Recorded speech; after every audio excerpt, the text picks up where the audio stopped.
اعوذ باللہ من الشیطان الرجیم بسم اللہ الرحمن الرحیم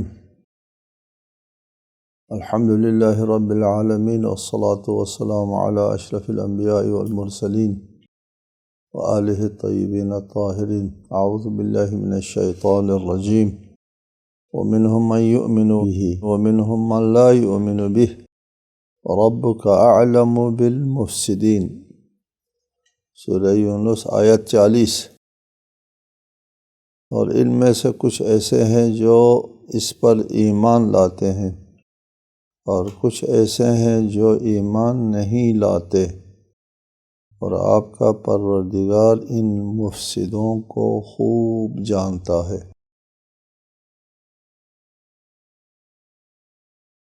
رسالۃ مآب کے معاصر لوگوں کا ذکر ہے کہ اس وقت ایک بہت بڑی تعداد رسالۃ مآب کی رسالت اور نبوت کی تکذیب کر رہی تھی۔ وقتاً فوقتاً ان تکذیب کرنے والوں میں سے کچھ لوگ ایمان لے آتے ہیں، ایمان کے دائرے میں داخل ہو جاتے ہیں، کچھ لوگ اپنے کفر کے اوپر باقی رہتے ہیں، ڈٹ جاتے ہیں۔ اس آیہ مجیدہ میں اسی بات کی طرف اشارہ ہے، وَمِنْهُمْ مَنْ يُؤْمِنُ بِهِ۔ کچھ لوگ ایسے ہیں ان تکذیبی لوگوں میں سے اس وقت اگرچہ تکذیب کر رہے ہیں، جھٹلا رہے ہیں، انکار کر رہے ہیں، کفر کے دائرے میں ہیں، لیکن مَنْ يُؤْمِنُ بِهِ، اس کا ایمان لائیں گے۔ آئندہ آنے والے زمانے میں ایمان لانے والے بھی ہوتے ہیں ان میں۔ وَمِنْهُمْ مَنْ لَا يُؤْمِنُ بِهِ، انہی لوگوں میں سے کچھ لوگ تا آخری دم تک وہ ایمان نہیں لائیں گے۔ اسی قوم میں اگر ایک شخص نے ایمان لے آنا ہے تو اس ایک شخص کی وجہ سے اس قوم پر عذاب نازل نہیں ہوتا۔ اس وقت ہمارے معاشرے میں بھی اس قدر فساد ہے، اس قدر جرائم ہے۔ اول تو عجباً لحلم اللہ، اللہ تعالیٰ کے حلم اور بردباری کے اوپر تعجب ہوتا ہے انسان کو، کس قدر ظلم ہے، زیادتی ہے، خون خرابہ ہے، انسانیت کا خون کرتے ہیں کچھ لوگ، اور ان کو موقع مل رہا ہوتا ہے، فرصت مل جاتی ہے۔ تو بہت سے لوگوں کے سمجھ میں نہیں آتا کہ اس خونخوار کو اتنی مہلت کیوں ملتی ہے، ان لوگوں کو کیوں مہلت دی جاتی ہے، یا اس قوم کو، یہ پوری قوم جو ہے وہ کثافت کاری میں مبتلا ہے، لیکن اللہ ان کو مہلت دیتا ہے۔ اللہ ایک طرف سے مہلت ملنے کے اسباب کئی ایک ہوتے ہیں۔ ایک تو جن لوگوں نے ایمان لے آنا ہے ان کے لیے ایمان لے آنے کا موقع فراہم کرتا ہے، وہ ارحم الراحمین، فرصت دے تو تباہ نہ کرو، ان میں سے کچھ لوگوں نے ایمان لے آنا ہے۔ یا اس معاشرہ بہت خراب ہے، لوگ بہت جرائم پیشہ ہو گئے، لیکن ان میں چند ایک اہل ایمان ہے، وہ اہل ایمان، وہ مومن، اس پورے قوم کے لیے امان ہے۔ یہاں سے آپ کے لیے یہ بات بھی قابل فہم ہو جاتی ہے کہ ائمہ اہل بیت کے بارے میں یہ روایت ہے کہ اہل بیت جو ہے وہ امان لأہل الارض، یہ زمین والوں کے لیے امان، ایک مومن امان بنتا ہے، ایک دیہ کے لیے، ایک علاقے کے لیے، ایک قوم کے لیے۔ تو فرمائے ان میں سے کچھ لوگ ابھی ایمان لانے والے ہیں، البتہ کچھ لوگ ایسے بھی ہیں جو ایمان لانے والے نہیں ہیں۔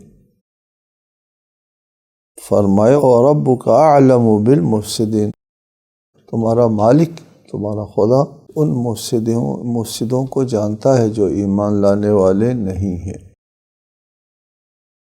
اللہ تعالیٰ کے علم میں ہے کہ یہ کون ایمان لائے گا، کون ایمان نہیں لائے گا، لیکن اللہ تعالیٰ اپنے علم کے مطابق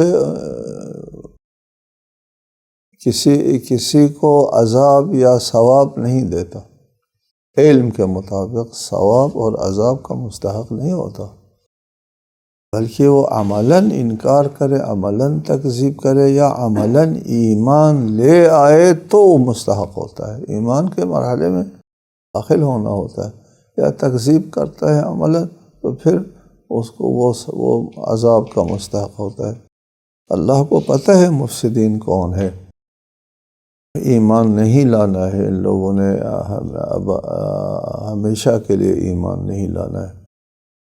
جو لوگ ایمان نہیں لائیں گے ان میں ایمان نہ لانے کی اصل وجہ جو ہے ان کا مفسد ہونا ہے۔ جن لوگوں میں مفسد ہونے کی صفت نہیں ہے وہ آئندہ کچھ سالوں میں ایمان لے آئیں گے، اور جن لوگوں میں جیسے ابو جہل ہے مفسد ہونے کی صفت ان کی سرشت میں موجود ہے، وہ آخر دم تک ایمان نہیں لائیں گے۔ وَإِن كَذَّبُوكَ فَقُلْ لِي عَمَلِي وَلَكُمْ عَمَلُكُمْ أَنْتُمْ بَرِيئُونَ مِمَّا أَعْمَلُ وَأَنَا بَرِيءٌ مِمَّا تَعْمَلُونَ۔ اور اگر یہ لوگ آپ کو جھٹلائیں تو کہہ دیں میرا عمل میرے لیے ہے اور تمہارا عمل تمہارے لیے، تم میرے عمل سے بری ہو اور میں تمہارے عمل سے بری ہوں۔ یہ رسالۃ مآب کے تبلیغی نظام ہے کہ اللہ تعالیٰ ہدایت کے لیے، انسان کے ہدایت کے لیے بہت سے اسباب و وسائل فراہم فرماتا ہے۔ سب سے پہلے تو اللہ تعالیٰ نے خود انسان کی اپنی فطرت اور سرشت میں ہدایت جو ہے وہ ودیعت فرمائی ہے۔ خالق کی معرفت اور پہچان اس کی سرشت میں ودیعت ہے۔ وہ بری تربیت اور برے ماحول کی وجہ سے انسان اپنی سرشت کو چھوڑ دیتا ہے، تو پھر اس کو دوبارہ سرشت کی طرف واپس لانے کے لیے انبیاء بھیجے جاتے ہیں۔ انبیاء جب اللہ کی طرف دعوت دیتے ہیں تو پذیرائی ملتی ہے، چونکہ انسان کی سرشت میں موجود ہے پہلے سے، تبھی تو انبیاء کی دعوت کو پذیرائی ملی۔ اور اگر انبیاء کی دعوت جو انسانی فطری تقاضوں کے خلاف ہوتی تو ایک آدمی کی طرف سے بھی پذیرائی نہ ملنا تھی۔ خلاف فطرت ہے، انسان کی سرشت میں نہیں ہے یہ بات کہ قبول کرے۔ انسان کا قبول کرنا دلیل ہے اس بات کی کہ یہ بات انسان کی فطرت میں موجود ہے۔ پھر اور فرشتوں کو بھی اللہ تعالیٰ نے موکل رکھا ہے انسان کی ہدایت کے لیے، انسان کی حفاظت کے لیے۔ پھر اس کے بعد انبیاء بھی بھیجے جاتے ہیں اس انسان کی ہدایت کے لیے۔ جو بھی اللہ تعالیٰ نے ذریعہ اختیار فرمایا ہے ہدایت کے لیے، اس ذریعے میں ارشاد ہے، ارشاد صرف بتلا دینا ہے، پوری وضاحت کے ساتھ، بغیر کسی ابہام کے بات واضح کر کے پہنچا دینا ہے بس۔ فطرت کی طرف سے بھی یہی بات ہے۔ فطرت جو ہے وہ انسان کے لیے ہدایت کرتی ہیں، جبر نہیں کرتی۔ اسی طرح انبیاء علیہم السلام ہدایت جو ہے وہ بیان فرماتے ہیں، جبر کرنے کا حکم نہیں ہے۔ اسلام میں اللہ کی طرف جو دعوت دی جاتی ہے، اس دعوت میں جبر کے لیے کوئی گنجائش نہیں ہے۔ کیوں؟ اس لیے کہ مسئلہ جو ہے وہ جبر سے مربوط نہیں ہے، مسئلہ ایمان سے مربوط ہے۔ ایمان جو ہے وہ انسانی اعضاء و جوارح اور اعصاب سے مربوط نہیں، اس کا ربط قلب کے ساتھ، دل کے ساتھ ہے۔ دل میں بات بیٹھ جاتی ہے وہ مان جاتا ہے، نہیں بیٹھتی ہے تو گردنیں بھی کٹ جائیں وہ اس کا دل نہیں مانتا، اوپر سے ہاں ہاں بھی کر دے، وہ دل قبول نہیں کرتا۔ جس بات کو دل قبول نہ کرے وہ ایمان نہیں ہے۔ جبر کے ذریعے ایمان نہیں کر سکتے، کسی دل میں اتارا جائے، ممکن نہیں ہے۔ دل جبر کی اور طاقت کی منطق کو نہیں سمجھتا، اصلا سمجھتا ہی نہیں۔ کہ جبر کے ذریعے بات دل میں اتار دی جائے، وہ اس منطق کو سمجھتا نہیں۔ دل جو ہے وہ دلیل اور برہان کے منطق کو سمجھتا ہے۔ اگر کوئی دلیل اور برہان کی منطق کو سمجھنے کے لیے حاضر نہیں ہے تو اسلامی دعوت دینے والے داعی اسلام اپنی دعوتی پالیسی کا اعلان فرماتا ہے کہ ہماری پالیسی یہ ہے کہ ہم بات بغیر کسی ابہام کے واضح لفظوں میں پہنچا دیتے ہیں، اگر مانے بہتر، نہ مانے تو یہ فَقُلْ لِي عَمَلِي وَلَكُمْ عَمَلُ، اور میرا عمل میرے لیے اور تمہارا عمل تمہارے لیے۔ انتم بریئون مما اعمل، میری توحید سے تم لوگوں کو بیزاری ہے تو تمہارے شرک سے بھی مجھے بیزاری ہے۔ سورہ کافرون میں ہے لکم دینکم ولی دین، تمہارے اپنا دین، میرے لیے اپنا دین۔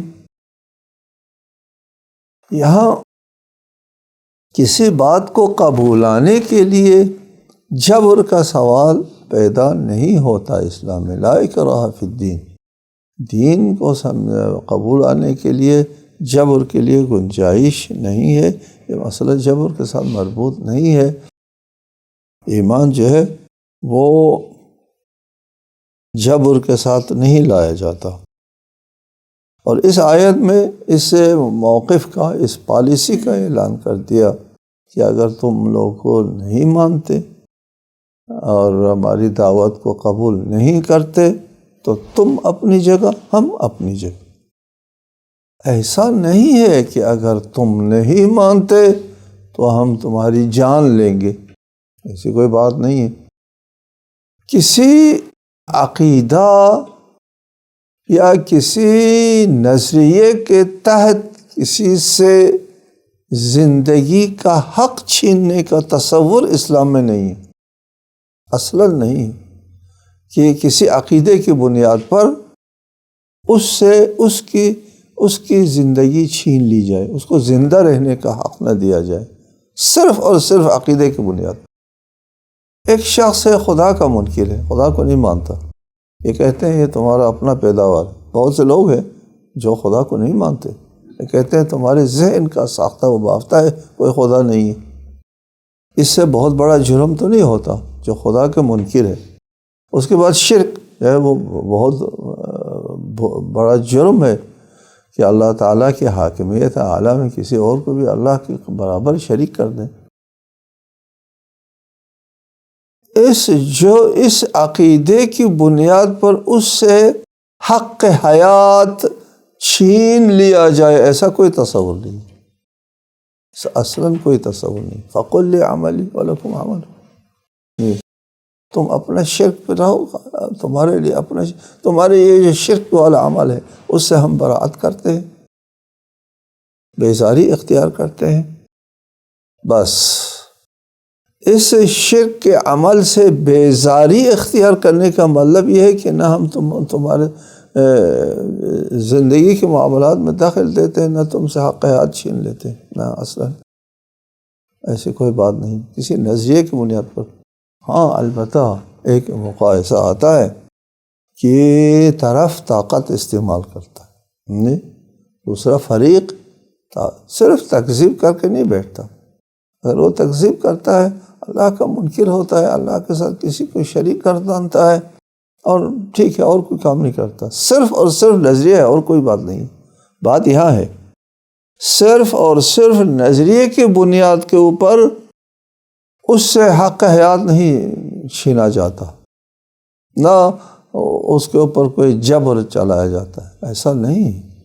البتہ ایک جگہ ہے کہ وہ صرف تکذیب نہیں کرتا، صرف اللہ کا انکار نہیں کرتا، صرف شرک نہیں کرتا، بلکہ ادھر اللہ کی توحید کے قائل لوگوں کی دعوت میں رکاوٹیں ڈالتا ہے، طاقت استعمال کرتا ہے، رکاوٹیں ڈالتا ہے۔ خود مشرک رہے، گھر میں رہے، آرام سے رہے، وہ بکریاں چرتا رہے، کوئی نہیں، وہ ادھر مسلمانوں کے ساتھ لڑنے کے لیے وہ نہ کمانڈری نہ کریں، اپنی بکریاں چراتے رہیں۔ اگر وہ اس دعوت کے سامنے طاقت استعمال کرتا ہے، پھر اس طاقت کے خلاف طاقت استعمال کرے گا اسلام بھی۔ جی، جب وہ طاقت استعمال کرنے کی اس پر آتا ہے، منزل پر آتا ہے کافر، تو اسلام بھی طاقت استعمال کرتا ہے۔ اور اگر صرف انکار کرتا ہے، صرف شرک کرتا ہے، تو یہ اعلان ہے فَقُلْ لِي عَمَلِي وَلَكُمْ عَمَلُكُمْ أَنْتُمْ بَرِيئُونَ مِمَّا أَعْمَلُ۔ جس طرح تمہارے توحیدی نظریے سے بری ہے، اسی طرح ہم تمہارے شرک کے نظریے سے بری ہے۔ یا تم اپنی جگہ، ہم اپنی جگہ۔ اگر وہ طاقت استعمال کرتے ہیں، پھر اس طاقت کے مقابلے میں اسلام طاقت استعمال کرتا ہے۔ ٹھیک، یہ اگلی آیت ہے وَمِنْهُمْ مَنْ يَسْتَمِعُونَ إِلَيْكَ أَفَأَنْتَ تُسْمِعُ الصُّمَّ وَلَوْ كَانُوا لَا يَعْقِلُونَ۔ اور ان میں سے کچھ ایسے ہیں جو آپ کی طرف کان لگائے بیٹھتے ہیں، پھر کیا آپ بہروں کو سنا سکتے ہیں خواہ وہ عقل نہ رکھتے ہوں؟ وَمِنْهُمْ مَنْ يَنْظُرُ إِلَيْكَ أَفَأَنْتَ تَهْدِي الْعُمْيَ وَلَوْ كَانُوا لَا يُبْصِرُونَ۔ ان میں سے کچھ لوگ ایسے ہیں جو آپ کی طرف دیکھتے ہیں، پھر کیا آپ اندھوں کو راہ دکھا سکتے ہیں خواہ وہ کچھ بھی نہ دیکھتے ہوں؟ یہاں سماعت اور بصارت کا مسئلہ ہے کہ منکرین اور یہ تکذیبی عناصر اور مشرکین اپنی سماعت اور بصارت سے کس طرح کام لیتے ہیں۔ پہلی آیت میں فرمایا کہ کچھ لوگ آپ کی بات سنتے ہیں، یستمعون الیک، آپ کی بات سنتے ہیں لیکن سمجھنے کے لیے حاضر نہیں، وَلَوْ كَانُوا لَا يَعْقِلُونَ۔ کہ پھر کیا آپ بہروں کو سنا سکتے ہیں خواہ وہ عقل نہ رکھتے ہوں؟ یہاں ایک مسئلہ قابل ذکر ہے کہ ہمارے عقل جو ہے وہ جب اس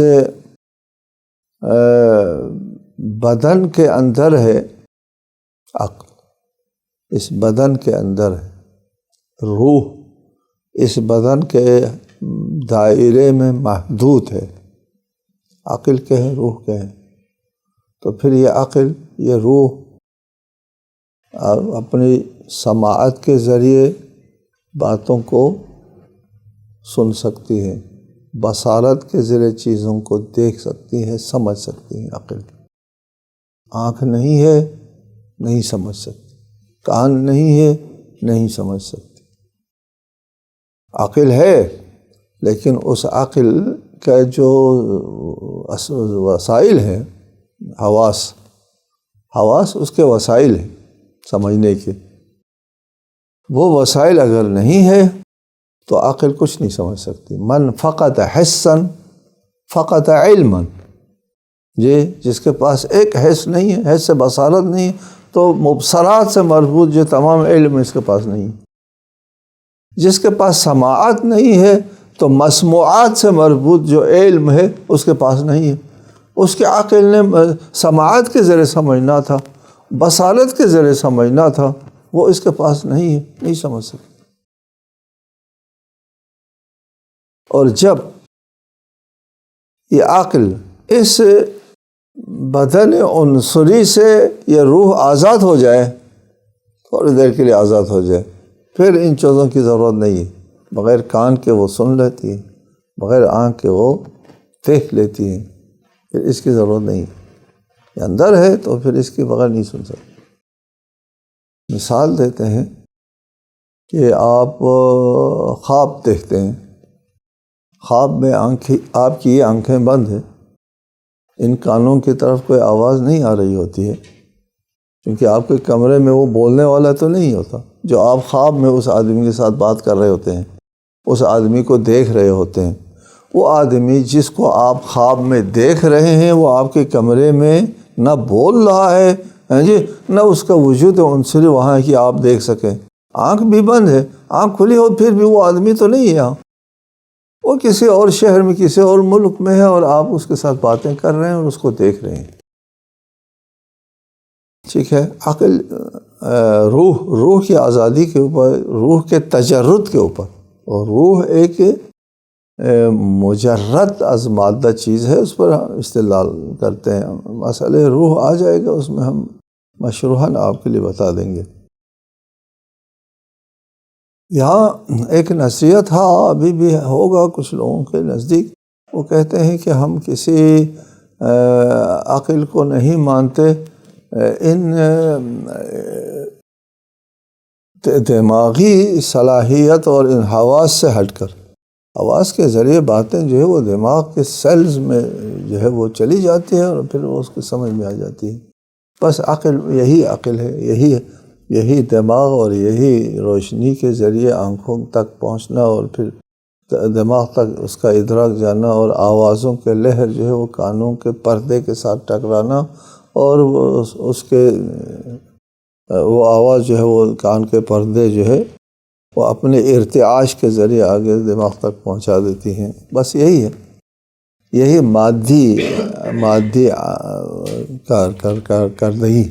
مادی کارکردگی، روشنی کا آنا، آنکھوں کے ساتھ اس روشنی کا ٹکراؤ ہونا، آواز کا کانوں کے ساتھ ٹکراؤ ہونا، اور یہ اعصاب کے ذریعے دماغ تک جانا، بس یہی ہے۔ اس کے ماورا میں کوئی عقل، کوئی روح وہ نہیں ہے۔ ہم کہتے ہیں یہاں پر کہ ایک شخص ہے، وہ ایک چیز کو بڑے انہماک کے ساتھ دیکھ رہا ہے، نہایت دلچسپی کے ساتھ وہ اس کو دیکھ رہا ہے، اور پاس ایک بندہ ہے، وہ کہتا ہے بھائی جان بات سنیں، اس کی آواز وہ نہیں سنتا، جب کہ مادی عمل سارا ہو چکا، آواز نے ارتعاش پیدا کیا، وہ آواز ان کے کانوں کے ساتھ ٹکرائی، اور پھر سے اس اعصاب نے دماغ تک پہنچایا، دماغ نے قبول نہیں کیا، اس لیے وہ مصروف ہے ادھر۔ ٹھیک ہے، اگر یہ سارا مادی عمل ہے تو مادی عمل سارا ہو گیا، مادی عمل سارا ہونے کے باوجود یہ نہیں سن رہا، کیوں نہیں سن رہا؟ اس لیے کہ اصل متوجہ نہیں ہے اس کی طرف، وہ منہمک ہے کسی اور چیز میں، گم ہے وہ کسی اور چیز میں، اس کی ساری توجہ، اس کی روح اور اس کے تمام روحانی روح اور عقلی طاقت لگی ہوئی ہے وہاں پر، اس آواز کو وہ نہیں سن سکتا۔ یہ اس آواز نے اپنا کام کر دیا، لیکن اس کے باوجود نہیں سن سکتا۔ بس پتہ چلا کہ یہ جو مادی عملیات ہے وہ نہیں ہے، روح اس سے ماورا چیز ہے۔ یہ جو تکذیبی عناصر رسالۃ مآب کی محفل میں بیٹھتے تھے، آواز سنتے تھے، جی کانوں تک آواز ان کے جو ہے وہ پہنچ جاتی تھی، اور کان کے پردوں میں ارتعاش آ جاتا تھا، اس ارتعاش کو اعصاب دماغ تک پہنچا دیتے تھے، لیکن بات سمجھ میں نہیں آتی۔ میں یستمعون الیک، سنتے تو تھے، لیکن ان کی فرمایا کہ افانت تسمع الصم، آپ بہروں کو سنا سکتے ہیں؟ وہ کانوں کے بہرے تھے؟ نہیں، وہ کانوں کے بہرے نہیں تھے، کانوں نے ٹھیک ٹھاک کام کرنا ہوتا ہے، اس کے اعصاب نے بھی ٹھیک ٹھاک کام کر رہا ہوتا ہے، لیکن وہ بہرے عقل کے روح، ان کے روح جو ہے وہ حاضر۔ فرمایا افانت تسمع الصم ولو كانوا لا يعقلون، کیا آپ بہروں کو سنا سکتے ہیں اگرچہ وہ عقل سے کام نہ لیتے ہوں؟ یعنی ان کا عقل جو ہے، ان کی عقل جو صورت میں کام کر سکتی ہیں، جب باہر سے آواز جو ہے وہ عقل کے پاس چلی جائے، باہر سے آواز جو ہے ان کے عقل کے پاس جاتی نہیں ہے، اس لیے ان کے روح میں آمادگی نہیں ہے۔ روح آمادہ نہ ہونے کی وجہ سے رسالت مآب کی دعوت ان کے دماغ تک نہیں پہنچ پاتی، بہرے ہو گئے، عقلی بہرے، لا یعقلون۔ ہم نے عرض کیا تھا کہ عقل جو ہے وہ اپنے، جب اس بدن کے اندر موجود ہے، وہ اپنے حواس کے ذریعے چیزوں کو سمجھ سکتی ہے، کہ وہ اگر وہ حواس نہ ہو تو وہ نہیں سمجھ سکتے، لیکن چونکہ اس کی عقل جو ہے وہ آمادہ نہیں ہے، اس لیے یہ عقل سے کام نہیں لے رہے ہوتے۔ وَمِنْهُمْ مَنْ يَنْظُرُ إِلَيْكَ، اسی طرح قوہ بصارت وہ دیکھ رہے ہوتے ہیں، لیکن آپ کے ہاتھ سے، دست مبارک سے جو معجزات سرزد ہوتے ہیں، رونما ہوتے ہیں، معجزے آئے دن معجزے ہوتے تھے، وہ ان کو نہیں دیکھ پاتے جیسا کہ انبیاء علیہ السلام کے معجزات دیکھنے والوں میں سے اکثر نے معجزات دیکھنے، حضرت موسیٰ کے بڑے بڑے معجزے دیکھ لیے لوگوں نے اپنے آنکھوں سے، لیکن وہ عقل تک وہ بات جاتی نہیں تھی، اس لیے نہ ان کی بصارت کام کرتی ہے، نہ ان کی سماعت کام کرتی ہے۔ سماعت اور بصارت نے اس صورت میں کام کرنا تھا یہ عقل کے اعلی کار بن جائے، اور عقل کے لیے اعلی کار جب نہیں بنتا تو پھر یہ بیکار چیز ہے ان کے لیے، وہ ان سے فائدہ نہیں اٹھا سکتے۔